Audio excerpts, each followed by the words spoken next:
spotlighters. Hey guys, first fan of the night. First fan of the night.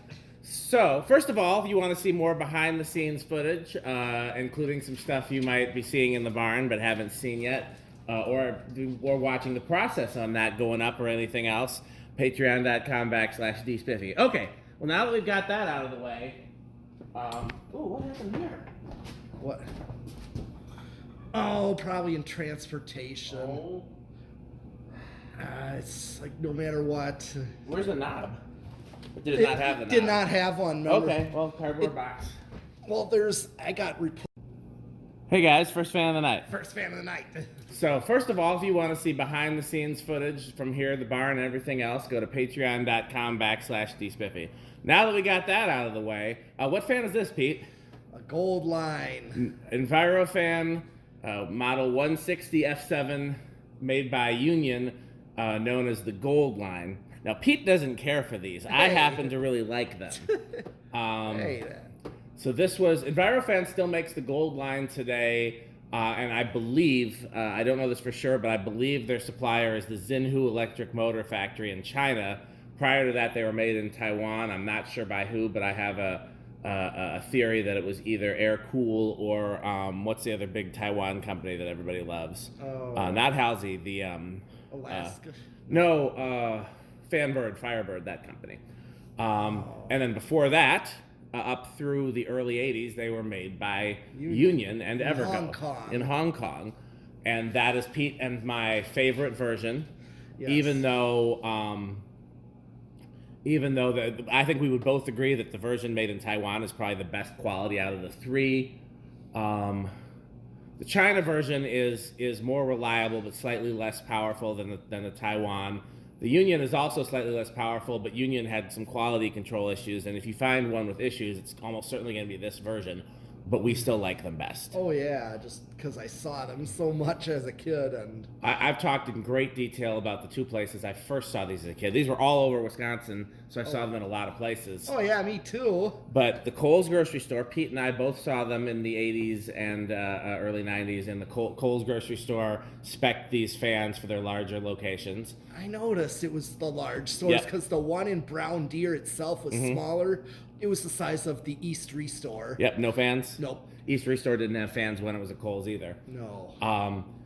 So yeah, that's and then there was a hardware store called McClymonds that actually ironically became the West Restore. Yeah. But the fans were long gone. I tried to buy those fans, but I was only in like 6th grade or so. And the guy, I think I've told this story before. I had a deal worked out to buy all the fans for like $100, and the guy said, "Does your parents know what you're doing?" And I said, Mom, and I hemmed and hawed. And the reason I hemmed and hawed is because they didn't. I hadn't bothered to ask my parents first. But if I would have just asked my dad, he would have said yes. So it wasn't like I would have gotten in trouble. All I had to do was say yes and then tell my dad, and he would have been fine with it. But I didn't know how to think that quick in 6th grade, and so the guy hung up on me, and I never got the fans again. And man, did I want those fans. But Pete and I have actually 5 coming up to test. 2 from one place, 3 from another place, and there's some variations as we go through them. I don't think we're not going to get through all of them tonight. That's for sure. But you'll see the variations. But the distinction about these two, this one and the other one that's just like it that came from the same place, they're the cleanest version that I have found yet. Pete had one that he got new in the box. It's a little cleaner. Yeah. But other than that, these are probably the cleanest. The only paint scuffs are on the down rod. Yeah. Just because the set screw and the canopy rubs up and down when you lift it. It's just what naturally happens. Yeah, I mean, you can avoid that by just making sure the set screw is loose, but whoever took them down and stuff probably had no idea. Lots of people like to carry them by the canopy. We don't need to get into that. My point was, these are the cleanest ones that I have found yet, and I'm very happy. They came out of a department store that was closed like 40 years ago and sat vacant, which means the fans had to be installed like right before the store closed. Yeah. So clearly they got used just enough because the bearings aren't all stiff the way they would be if they'd never been used. But they clearly didn't get used very much because they're clean as a whistle. And sadly, there was at least 7 of them in the department store by the time My guy made contact with me, and I was able to buy any of them. There was only 2 left, and then a third fan that's not an Envirofan that we'll do in a much later video down the line. What's the third? It's over there. We're not going to say what it is yet, but it's the one in pieces sitting on that organ right there. Oh, that one. Yeah, it's the one I'm working on over there, kind of piece by piece. Yes. So, yeah. So that's the story of these, and let's put it on the test rig. Okay, well, got the meter in view. Meter's in view. Okay, well, 0 to high is our first test. 0 to high. Usually, let's see if this is a 0.9 amp or a 1 amp. Okay. Normally, the 0.9 amps perform better, but there's exceptions to every rule. Oh yeah. Do we know what kind of inrush these generally have? Oh, probably big. I would say big, but since he already guessed big, I'll go with small. Okay. Okay, so it goes up to so this is definitely not a 1 amp version.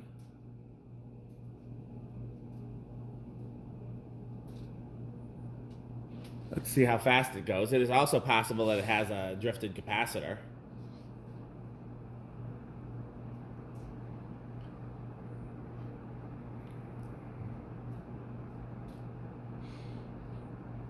Going pretty fast. Yeah, I mean, some of them go faster than that, and some of them don't. We can. You want to just do you want to check the capacitor, or do you want to do the whole video and then check the capacitor once it's down? Well, let's think if I want to drag that ladder around, but Could we do it with the blue ladder, or is that not tall enough? that ain't gonna be tall enough. Okay, let's go through the video. Yeah. And then once we have it down, we'll test the capacitor. And if the capacitor is drifted, we can either test it again or mention it when we test the second one. And if the capacitor is drifted, then we'll test the capacitor in the second one before it goes up. Okay. That sound good? Yeah. Okay, so it's still great air movement from these. Oh yeah. Let's see if I can do the tack from down here. If not, we'll have to drag out the blue ladder. Yep. Tack in the barn is definitely harder than tack in the garage. 280. So divided by that's not right. No, that can't be right. No. You want to grab the blue ladder. It's right behind you. I'm gonna try it again first. That's definitely faster than those organ shop ones. Yeah. That's for sure. It's pretty similar to them. Let's see if I get a little closer on this ladder. Not really.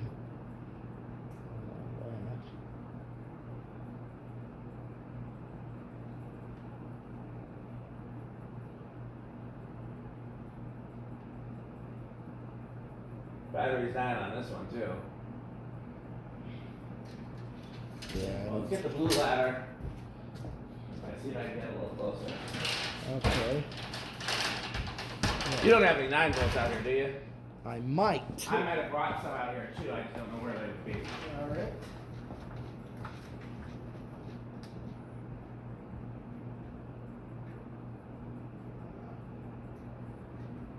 Yes, I do.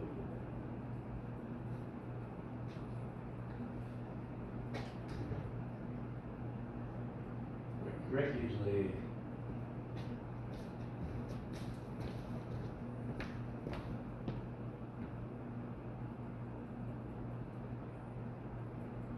Not getting any readings. Well, I got one here. Let's try it. That's new. Yeah. Just pull it out of the package. These do come with the cheapest Chinese batteries ever. Here, let's take that one. Let's make sure I got it lined up properly. Because that's how.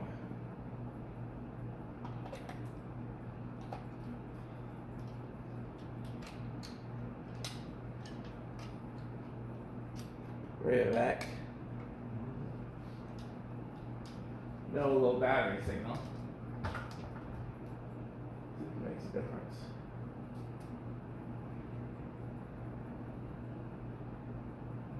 It's not reading at all. No, I mean, again, we don't have the reflective tape on there, and it's reflective blades against the reflective ceiling, so, but I've been able to get readings on this before, so, not sure why.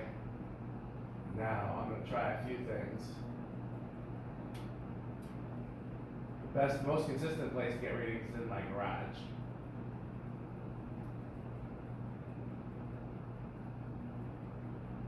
I got 280 again, which is weird because that's way more.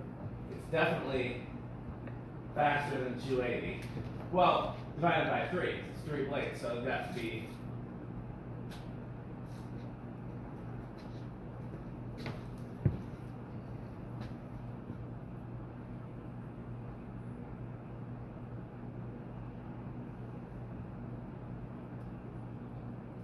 The fact that it's not giving me any numbers instead of like normally just give me some wild numbers and jump around is kind of strange.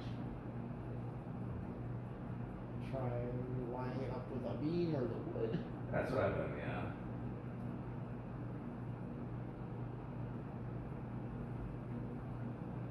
But we'll put a pin in that because I don't want this to be a 30-minute video of failed tachometer attempts. Yeah. When you measured yours before, where did you get a good reading?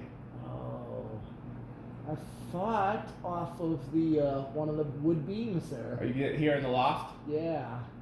Yeah, I've gotten a good reading of a few different things in the loft. I got a good reading of the. Oh no, I didn't have the tack in the loft. Well, I mean, bay. Yeah, because I definitely went up close to it on the ladder and hold it to a wood beam. Oh, feel free to try. Let me see. You can't hurt. Here, careful. Okay, let's. Should this be an outtakes video? No. When The cord's still on. I think this might.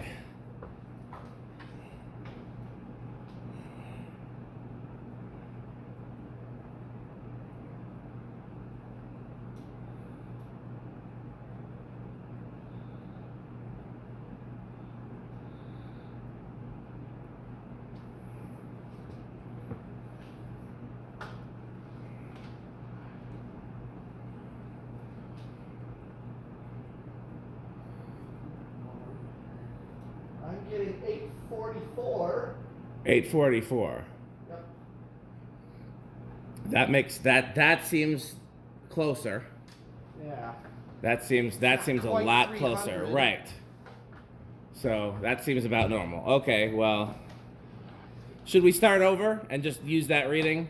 That way, this will be an outtake because it's kind of been a long. Okay, let's start one more time, one more attempt.